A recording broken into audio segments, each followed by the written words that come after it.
Et Hérodote est venu encore confirmer. Oui. Hérodote a dit, en Égypte, on ne trouve aucun blanc, on trouve des noirs et des noirs. Donc des très Les noirs. témoignages d'Hérodote. Là, nous pouvons dire que les premiers pharaons, le Ramsès et tout était de noir. Ménès était noir.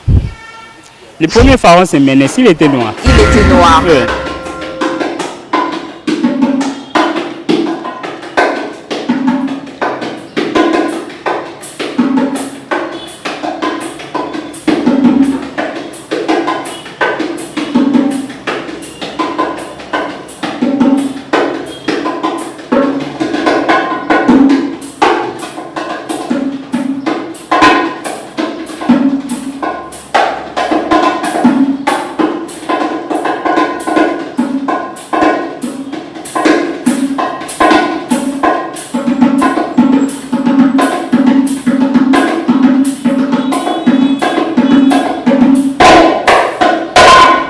Panabiso. Panabiso. Luanani Onkalisani. Ampara. Kopi. Apanjuku. Su. Anna.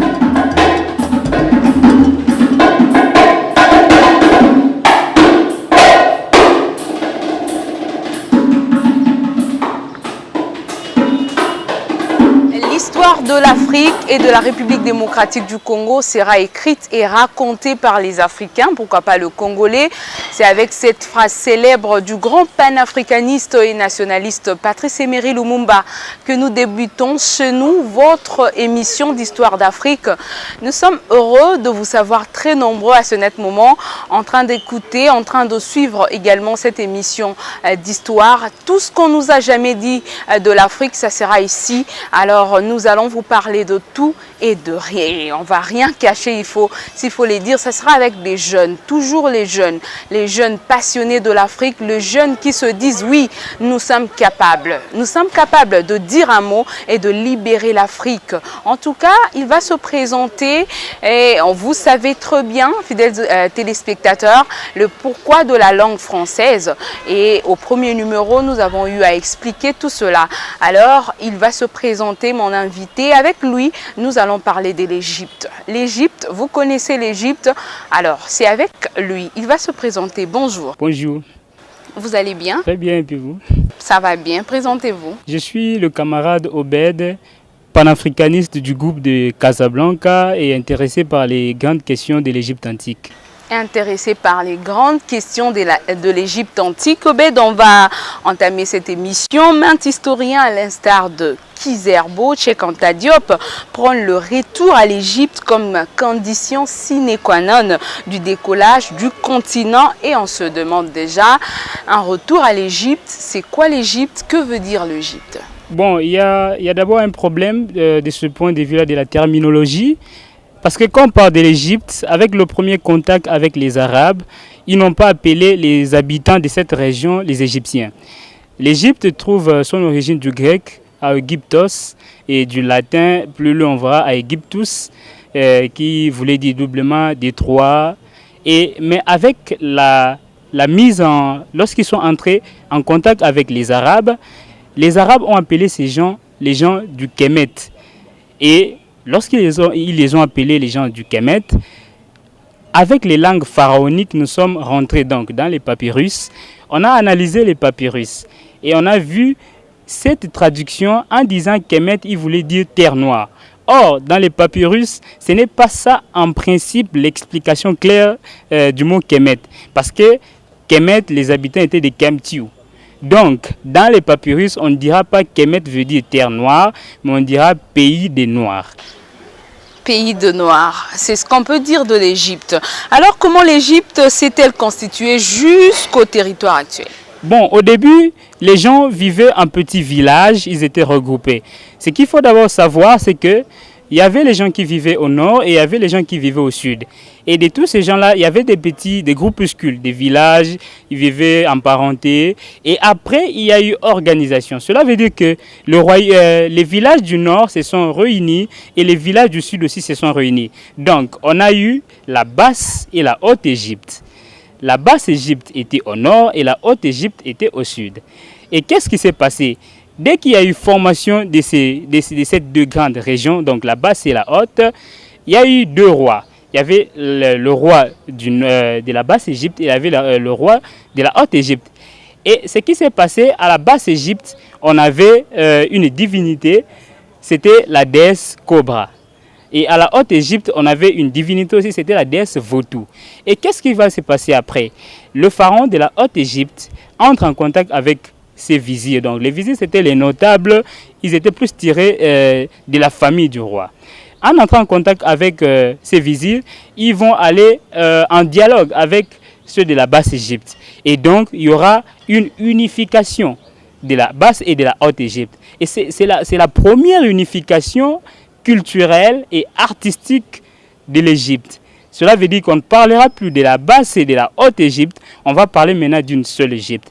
Et maintenant, lorsqu'on quitte cela, on vient directement à l'âge d'or de la civilisation égyptienne, qui est le Nouvel Empire. Cela veut dire qu'on aura la formation de l'Égypte, donc de la nation que nous avons actuellement. Et le Nouvel Empire commence quand? C'est vers 3500 ans avant Jésus, donc avant notre ère, pour les athées, pour ne pas dire Jésus. Et lorsqu'il y aura formation en 3500 ans avant Jésus, et on verra la venue du premier pharaon qui était Ménès. Et cette période est marquée par l'archéologie, donc on aura l'archéologie qui est très avancée et on aura aussi la métallurgie du cuivre. Et aussi, il y a une prospérité agricole, donc avec les deltas du Nil, où on aura des limons. Et l'Égypte va vivre ce nouvel empire vraiment de très bonne manière, parce que même on appelle ça l'âge d'or de la civilisation égyptienne. On va construire les grandes pyramides pendant cette période, mais je rappelle que la première pyramide n'avait pas la taille que nous voyons aujourd'hui, donc c'était la pyramide de Ménès. C'est après cela, avec l'évolution de l'architecture égyptienne, où on aura maintenant la construction de la pyramide de Gizeh, de Khéops, de Mikefren et de Mykérinos. Je vous arrache un peu la parole. Les pyramides que vous parlez étaient construites, les pyramides, par les Noirs. Les pyramides, bon, à la question, si je dois entrer à la question des Noirs, cela veut dire qu'on tournera les dos parce que nous avons un conflit là avec les égyptologues occidentaux. Parce que c'est ça même, Cheikh Anta Diop peut entrer en conflit pour cela. Parce qu'en 1949, lorsqu'il est parti à la Sorbonne pour s'inscrire à la thèse sur l'avenir de la pensée africaine et l'avenir des Égyptiens prédynastiques, on a analysé le fond de la thèse où on a vu parler directement que la civilisation égyptienne était noire. Et donc c'était refusé avec le monsieur Marcel. Il y avait aussi un autre là qui dirigeait en ce moment-là la Sorbonne. Et donc, ces pyramides, nous avons prouvé noir sur blanc, et dans les papyrus, c'est connu que les pyramides sont construites par des Noirs. Comment par les Noirs? Parce que la question aujourd'hui, c'est comment est-ce qu'aujourd'hui on a les Blancs en Égypte? Cela veut dire qu'il y a eu les envahissements. C'est un peuple qui a été beaucoup envahi d'abord. Et moi, je vais vous dire ceci. Si on est d'accord que l'humanité est apparue en Afrique et que l'homme est apparu en Afrique sous la latitude du Kenya, et qu'il était exposé aux rayons ultraviolets, qu'il ne pouvait même pas exister, qu'il ne pouvait même pas se retenir pendant plus d'une année. Et que cet homme, en analysant les corps des momies, parce qu'avec Cheikh Anta Diop, lorsqu'on le prenait à lumière polarisante, on a analysé les corps des momies, on a trouvé une quantité de mélanine incompatible pour un blanc. Donc d'office, c'était des noirs. Cela veut dire que si nous sommes d'accord aujourd'hui que l'homme est apparu en Afrique, et qu'en Afrique, nous avons développé les 6 spécimens d'hommes, excusez, spécimens. Donc, l'homo, il y a eu 3 catégories.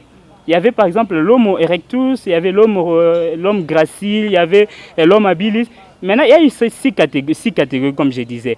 3 ont eu la capacité d'expansion et 3 sont restés en Afrique. Ceux qui sont partis sont sortis par les détroits de Gibraltar et les canaux de Suez. Et ils ne sont pas partis en Occident avec donc tête nue. Ils sont partis avec la civilisation, ils sont partis avec l'art des forger, ils sont partis avec tout.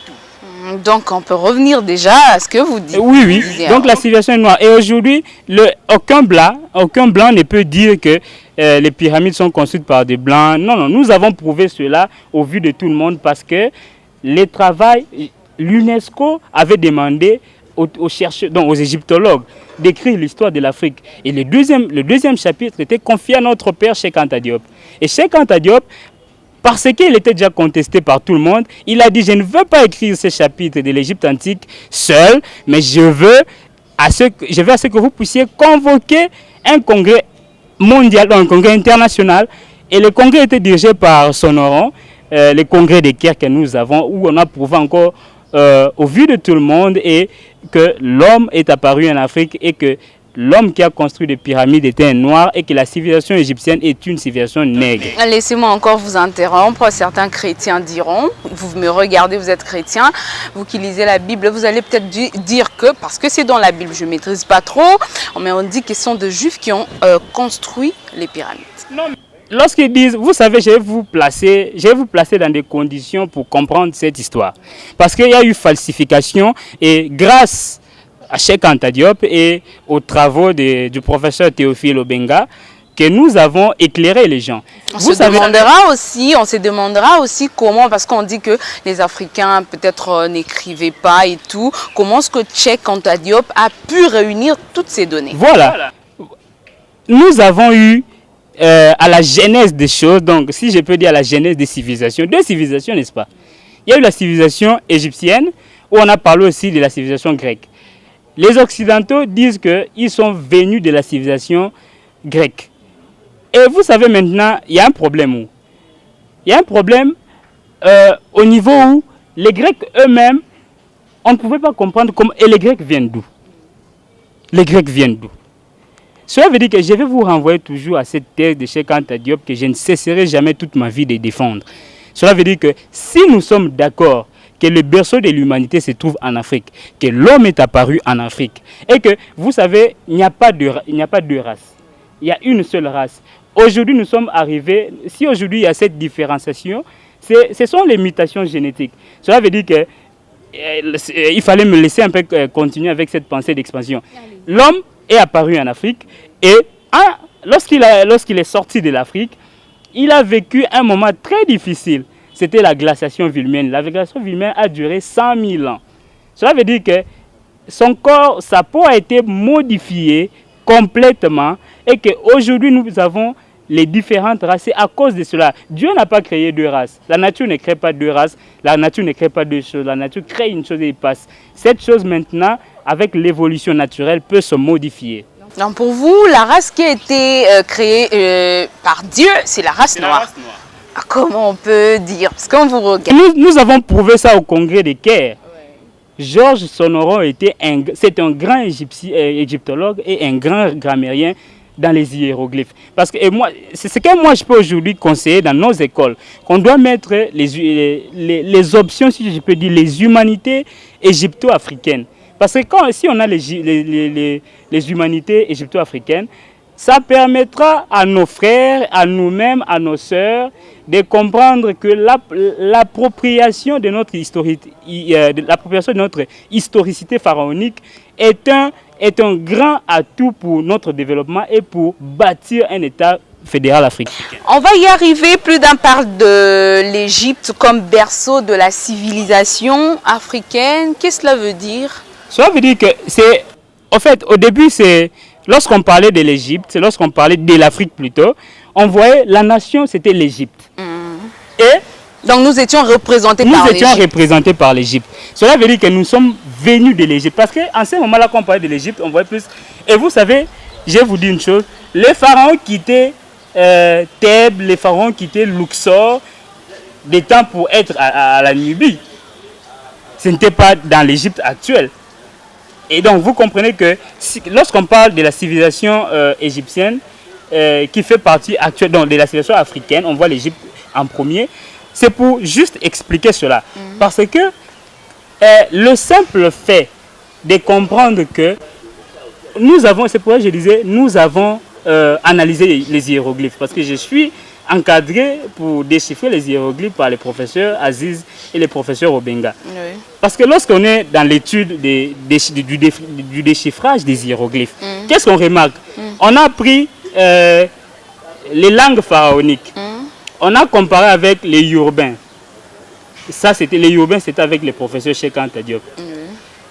on a trouvé des points de convergence. On a pris les professeurs Obenga à travailler avec les Baoussa, à travailler avec les Chiluba, parce qu'il y a les professeurs Emmanuel Kabongo. Les professeurs Emmanuel Kabongo a travaillé avec les Chiluba, on a travaillé avec les Yoruba, on a travaillé avec les Swahili, et on a trouvé des ressemblances avec les langues pharaoniques, avec nos langues africaines, ou les langues bantoues. Bantou, oui. Donc c'est un peu ça. C'est un peu ça, continue. Oui, et c'est ce qui veut dire que nous avons hérité de cette civilisation parce que c'est notre civilisation. C'est notre civilisation. Nous continuons. Obed a parlé que l'histoire africaine a été falsifiée, mais c'est avec nous, fidèles téléspectateurs, c'est avec nous.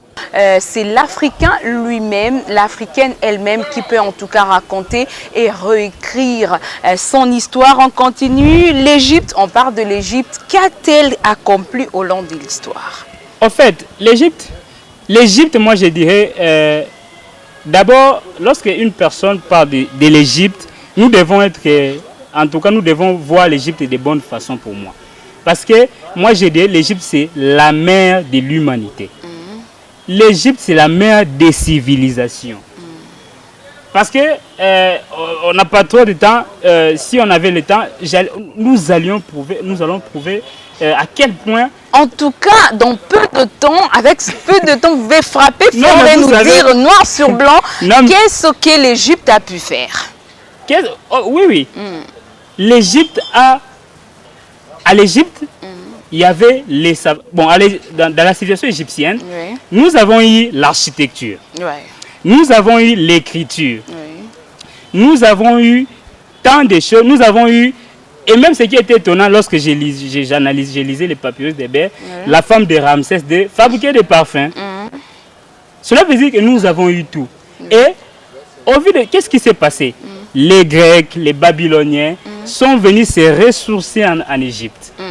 En venant se ressourcer en Égypte, et c'est pour cela que je vais même dire ici que c'est une erreur lorsqu'on parle de Thalès de Milet. On dit que Thalès de Milet était devant la pyramide pour calculer, pour diriger le monde. Non. Thalès est parti devant les pyramides pour s'inspirer de cette architecture. S'inspirer simplement. S'inspirer de cette architecture. Oui. Et Pythagore de même. Oui. Donc cela veut dire que lorsqu'on est en train de voir l'Égypte, il a donné à l'humanité, au monde actuel. Donc Pythagore était venu en Égypte. Pythagore, Aristote, Alexandre le Grand, ils sont venus en Égypte. Alexandre le Grand qui était l'empereur qui a occupé aussi l'Égypte. Ils sont venus en Égypte. Oui, il a occupé en Égypte, mais au départ, parce que lorsqu'il conduisait Aristote, et que lorsqu'ils sont rentrés, lorsqu'ils sont partis en Grèce, les Grecs demandaient, posaient des questions à Aristote pour dire, nous avons appris qu'il y a des gens d'autres races dans certaines contrées. Il disait, nous avons appris qu'il y a des noirs. Aristote leur a dit, ce ne sont pas des noirs, ils sont très noirs. Vous voyez? Donc une petite précision. Voilà, comme vous cherchiez des précisions. Et Hérodote est venu encore confirmer. Hérodote a dit, en Égypte, on ne trouve aucun blanc, on trouve des noirs et des noirs. Donc des très noirs. Là, nous pouvons dire que les premiers pharaons, le Ramsès et tout, étaient de noirs. Ménès était noir. Le premier pharaon, c'est Ménès, il était noir. Il était noir. Alors, nous continuons, fidèles téléspectateurs. Je vais ajouter, il faut dire que les mathématiques sont nées en Égypte avec Euclide. Euclide qui est né, en tout cas, grandi. Euclide a rendu l'âme en Égypte parce qu'à un certain moment, il faut dire que l'empereur le Grand a été, donc l'Égypte était sous la colonisation de Grecs. Alors, si je non, il n'était pas en colonisation. C'était quoi? En fait, il y avait moi je vais appeler ça un système de partenariat.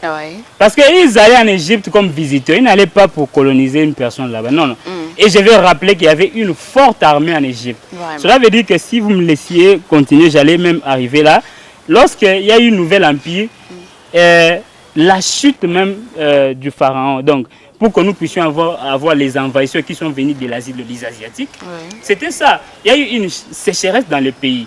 On ne parvenait pas à nourrir cette grande armée. Vous voyez? Et l'armée s'est affaiblie et les Asiatiques sont venus, ils ont envahi l'Égypte. Et la même erreur est revenue avec avec le nouvel empire. Ça veut dire une sécheresse et les Hyksos sont venus. Et ils vont durer en Égypte.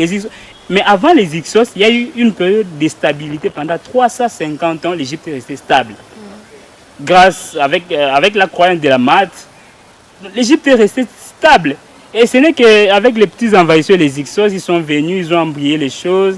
Ils ont obligé le pharaon à fuir, des histoires comme ça. Comment ça, il ne faut pas quand même négliger cet aspect de choses? Comment c'est arrivé pour qu'on embrouille les pharaons? Non, mais les pharaons, au départ, je vais dire qu'il y a eu, dans le papyrus, c'est raconté, les pharaons étaient, si je peux dire, les vizirs du pharaon complotaient contre les pharaons. Oui. Vous voyez, Oui.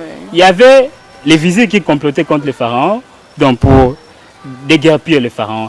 Et il s'est passé que le premier coup d'État n'avait pas eu lieu. Oui. Et c'est ainsi qu'il voulait un peu s'atteler, ou bien donc se coaliser avec les envahisseurs étrangers parce qu'ils étaient forts et qu'en ce moment-là, ils connaissaient, les vizirs connaissaient la faiblesse de l'Égypte. Donc ils savaient par où entrer. Ils ont aidé les envahisseurs à entrer en Égypte. C'est-à-dire, si je parlais de Clyde, on peut dire, parce qu'actuellement, même si vous tapez sur Google, vous allez voir que Clyde n'est pas noir. Non, mais moi je vais vous dire que ne vous fiez pas. Google, moi je suis aussi informaticien. Oui. Qui met des histoires sur Google? Des personnes. Des personnes. Voilà. Et pourquoi? Voilà. On est resté avec... je ne sais pas dire que la traite négrière nous a laissé un traumatisme. Le fait que ce traumatisme modifie même notre être. Donc on est devenus les gens qui doutent de tout. Donc les gens qui, pour accepter une chose, c'est un blanc qui doit venir dire ceci est comme ça, on accepte. Non, nous on s'en fout. Parce que les égyptologues français, anglais, avaient refusé catégoriquement les travaux de Cheikh Anta Diop. Mais on s'en fout de cela. C'est ainsi que lorsqu'il est rentré, on a publié, ils ont refusé cette thèse là-bas. Ici, on a publié Nation Nègre et Culture. Nation nègre et culture. Là, je reprends soit la première phrase. Beaucoup s'acharnent, entre autres, Cheikh Anta Diop, que tu ne cesses de citer, aussi Kizerbo, qui dit, en tout cas, disent qu'il faut un retour en Égypte pour le décollage de l'Afrique. Est-ce ce retour est-il possible? Oui. Oui, oui, le retour en Égypte, bon, moi je ne dirais pas les retours vraiment à l'ancienne Égypte parce que nous devons être sincères dans nos propos. Oui. Nous avons aujourd'hui des couacs qu'il faut d'abord régler au niveau mental entre nous. Oui. Cela veut dire que quand on parle du retour en Égypte, partons d'un fait très simple. Les Grecs étaient organisés, vous savez, les Grecs étaient organisés même plus que les Romains. Les Grecs étaient très organisés. Mais les Grecs venaient s'inspirer dans la civilisation égyptienne. Et jusqu'à aujourd'hui, l'Égypte, bon, bien qu'aujourd'hui on n'a pas vraiment, on ne sait plus reconnaître les histoires de la manière dont les choses sont passées, les Romains sont venus se ressourcer en Afrique et jusqu'à aujourd'hui, les gens continuent de visiter les pyramides, les investigations continuent. Alors, si nous-mêmes, nous devons faire ces petits retours, puiser dans l'Égypte antique certaines potentialités. Cela veut dire qu'il y a un problème là. L'écriture, le savoir, l'État, le droit, l'astronomie. Et surtout au niveau de l'astronomie. Vous savez, il y a eu deux calendriers. Oui. Il y avait le calendrier babylonien, il y avait le calendrier égyptien. Et vous savez c'était où? Le problème était où? Le calendrier babylonien ne faisait jamais un cycle. Cela veut dire qu'on peut commencer à une telle date, bah, comme à la date Moboué, et tout est arrêté. Et donc il y avait un problème. Alors qu'en Égypte, on a construit un calendrier que les Romains ont volé pour modifier et pour rendre ça un calendrier universel romain. Donc, et en Europe, on a attendu des siècles, je vous dis, pour calculer la trajectoire elliptique de l'étoile Sirius. Comment ils sont arrivés à voler?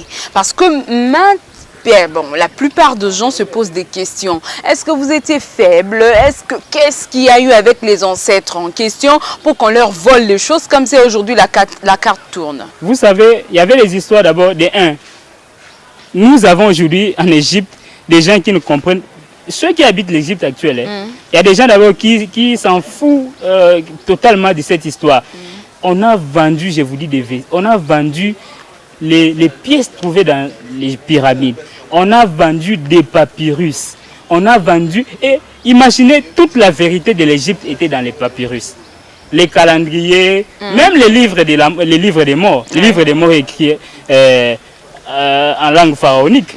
Et vous savez, les livres des morts, c'est quoi? C'est là où ils ont trouvé même l'origine de paradis. Non, quand quelqu'un meurt, il doit aller au paradis. Non, cela veut dire que, qu'est-ce qui s'est passé? Lorsque tu es momifié, lorsque tu es mort, on te momifie, l'âme du défunt arrivait devant la Maat. La Maat, c'était la déesse de l'équilibre. La Maat avait la balance. Si tu as fait tu as commis trop de vices, la Maat te renvoie, il t'envoie chez... Il y avait un animal qui te bouffe. Oui. Et si tu as commis trop de bien, la Maat ouvre le chemin, tu atteins les jardins des roseaux. Obed, là, je peux dire, c'est ce que les chrétiens disent aujourd'hui. Si tu as fait du bien, tu iras au ciel. Moi aussi, je suis chrétien, mais si tu fais du bien, tu iras au ciel. Mais c'est naturel, non? C'est-à-dire que déjà, à l'ancienne Égypte, les Égyptiens, excusez-moi, savaient déjà ça. C'était toute une culture. Oui, oui. Donc, on a hérité, et même il y a, dans l'église catholique, on a pris une photo où on prend avec, donc la Vierge Marie prend l'enfant Jésus. La photo est tirée de pyramides, des papyrus d'Hébert. C'était la reine Isis qui portait Osiris. Et vous voyez, donc c'est toute une tradition qui a été vendue. Imaginez, bon, quand on ne connaît pas l'importance des choses, on ne sait pas aussi, ça va aider à quoi? C'est-à-dire que la religion catholique est juste, on peut dire, une copie de l'ancienne Égypte. Moi, je ne dirais pas du tout une copie, mais ils ont puisé des histoires dans l'Égypte. Ils ont puisé les histoires dans l'Égypte. Fidèles téléspectateurs, comme c'est intéressant, nous continuons. Alors, Obed, existe-t-il vraiment une culture égyptienne aujourd'hui? Vous savez, cette question me fait pleurer. C'est comme je disais tout à l'heure, avoir la configuration de l'Égypte actuelle et des Égyptiens actuels plutôt. Et même lorsque les professeurs Aziz fallait partir pour visiter la vallée des rois, vous savez, il y avait des gens dans la vallée des rois. La vallée des rois, c'est là où on enterre les pharaons. C'est un lieu magique et très mystérieux, donc suspendu à plus de 80 mètres du sol. Vous savez, là, quand on apprenait, parce qu'il y avait, on donne quelques notions, il y avait des égyptologues qui montraient l'histoire aux Égyptiens. Quand on apprend aux gens, on dit à ces Égyptiens d'aujourd'hui que non, voilà, votre ancêtre était noir. Il y a des Égyptiens qui refusent. Pour eux, c'était des blancs. C'était des blancs. Donc, cela veut dire que l'Occident a réussi à falsifier l'histoire et à introduire dans la tête, donc une disquette dans la tête du noir, que ce n'était pas ça. Selon vous, vous êtes à l'Afrique centrale, vous êtes bantou. Est-ce qu'il y a une possibilité de convaincre les actuels Égyptiens? Bon, le problème actuel, c'est nous allons leur dire de comprendre et nous allons leur montrer le bien fondé de notre réappropriation historicité pharaonique. S'ils veulent accueillir cela, ça aidera l'Afrique à avancer. Ils sont musulmans maintenant. Mais ce n'est pas les problèmes. Oui, bon, vous voyez, quand vous évoquez encore les problèmes de la religion, on risque d'aller très loin. Ils sont musulmans, ils sont aussi chrétiens. Bon, c'est ça un peu le problème. On peut leur dire ça. S'ils acceptent ça de bonne foi, pas de problème. Et s'ils refusent aussi, on n'a rien à faire. Mais nous, de notre côté, nous devons continuer. Nous devons pas... Parce qu'un Égyptien ou une Égyptienne catholique, par exemple, chrétien catholique, si tu dis que Marie, comme tu venais de dire, c'était... Vous pouvez rappeler, vous pouvez répondre. Mais vous savez, non, la reine Isis qui portait Osiris. Oui. Non, mais vous savez, même lorsque vous étudiez, moi je suis passé par les petits séminaires. Oui. Même lorsque vous étudiez et vous voulez comprendre la façon dont l'évangélisation est entrée en Afrique, j'espère qu'il n'y a même pas à faire trop de débats là. Vous allez voir que la façon n'était pas bonne, mais aujourd'hui, on est là. Avec beaucoup de maltraitance. On est là. Au départ, on savait qu'ils n'étaient pas venus pour ça. Et on a cherché un moyen, comment on peut entrer, comment on peut coloniser ces gens, comment on peut faire en sorte qu'ils soient soumis à nous. Donc, on doit en tout cas absolument comprendre et connaître la vraie histoire. Vous dites des choses à la maison. Oui, vous affirmez également des choses. Moi, je dirais peut-être c'est parce que vous ne connaissez pas la réalité. Quel est l'impact de la civilisation et de la civilisation égyptienne sur le devenir de l'histoire africaine? Voilà, c'était ça même la thèse qui était refusée à la Sorbonne. Le devenir. En fait, l'Afrique, l'impact de la civilisation égyptienne, c'est là où on peut me qualifier de dire que je remets tout à l'Égypte. Vous savez, si nous voulons nous développer aujourd'hui, cela veut dire que nous devons aller dans l'égyptologie, voir nos anciens, nos aïeux faisaient quoi. Comment est-ce qu'on peut être un peuple qui marche sans passer, sans repère. Aujourd'hui, lorsque les femmes, par exemple, mettent les perruques, ils disent « Ah non, non, les perruques ne sont pas pour des blancs. » Dites-nous d'abord, Obed. La femme de Ramsès II avait des perruques, fabriquait des perruques. Je vous dis vrai. Parce que maintenant, quand on parle des perruques qui sont de l'Occident, moi, ça m'étonne. Également des tatouages, également des boucles d'oreilles. Ça, n'en parlons même pas. Ça, n'en parlons même pas.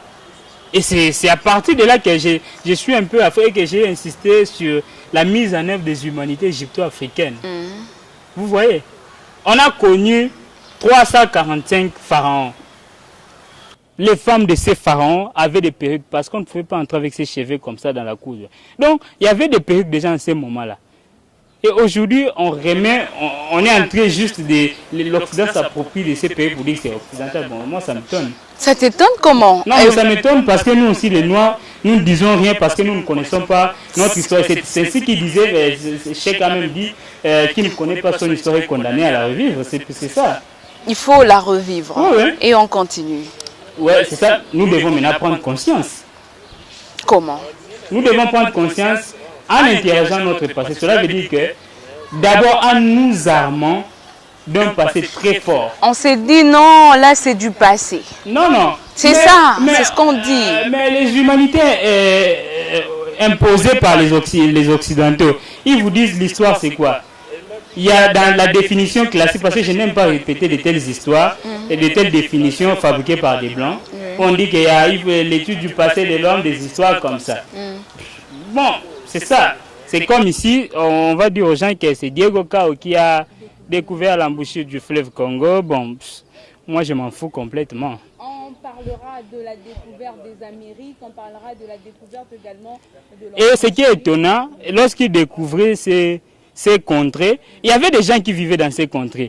Moi, je sais que les habitants de l'ancien royaume Congo appelé l'Embouchure Mantsangu. Je connais. Alors, Obed, un dernier mot, un message fort aux jeunes. Parce que vous êtes jeunes, vous avez sorti des choses ici, je ne sais moi, d'où vous avez puisé ça. Alors, un message. Ouais, faut être à l'école de Cheikh Anta Diop, du professeur Obenga pour comprendre cela. Bon, il faut être aussi à l'école, donc comprendre, essayer. Je sais que c'est difficile parce que moi-même je suis là. Le déchiffrage des hiéroglyphes, il y a des vérités, surtout du point de vue médicinal. Aujourd'hui, excusez-moi de revenir. Vous savez, aujourd'hui, vous embaumez les gens. Les Occidentaux nous ont amenés à embaumer les gens, des formules. La personne fait combien d'années? Et vous savez, le miracle, c'est quoi? Le corps de Toutankhamon est découvert 2000 ans intact. Vous voyez déjà, donc vous voyez la supériorité du point de vue médecine, du point de vue... Donc on n'a même pas de comparaison là. S'ils veulent accepter ce que nous disons, ils acceptent. S'ils veulent refuser, qu'ils refusent. Mais nous, on ne va pas rester comme ça parce qu'ils refusent. Donc, le message que moi je peux donner, c'est de demander aux jeunes comme moi de lire notre histoire. Parce que même lorsque vous avez dit, Lumumba dit, notre histoire sera écrite par nous-mêmes. Tu vas écrire quelle histoire? Tu vas écrire l'histoire que tu n'as jamais lue. Comment? Ce n'est pas du hasard que tu te lèves, tu écris l'histoire. Non. On est né à cette époque, les gens sont passés. Ça veut dire que nous devons nous ressourcer de ces passés pour comprendre et pour aujourd'hui bien avancer. Parce qu'aujourd'hui même, c'est le problème qui se pose. La coopération. On va coopérer avec qui? Et on appelle le monde aujourd'hui un village planétaire. Ah, c'est bien, la mondialisation, la globalisation. Bon, pour moi, ce sont des termes que je n'aime pas.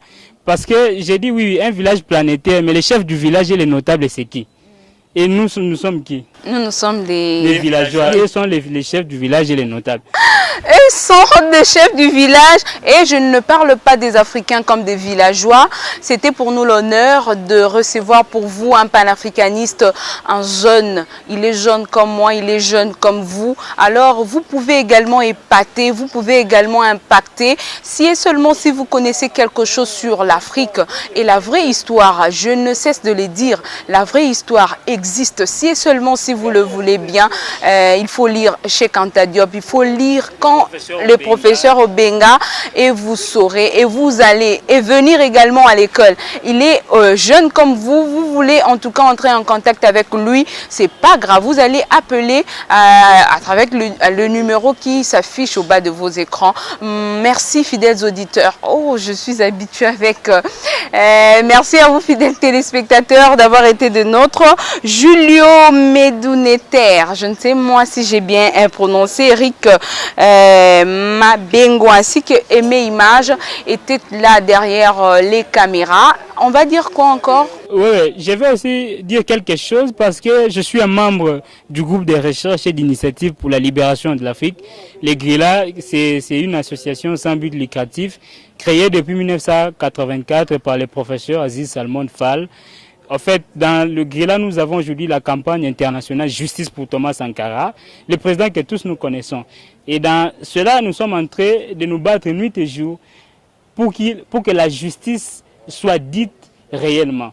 Et nous avons une victoire au sein du système des Nations Unies en 2005, bien une victoire compromettante, mais que nous croyons avec les avancées, parce que les droits quand même ont été dit, et avec les avancées des choses, on sait que les assassins de Thomas Sankara seront traduits en justice et ils auront leur sort. Merci de nous avoir suivis. On se retrouve prochainement avec un autre sujet, sûrement un autre invité. Je sais qu'il sera également un jeune comme Obed. Merci.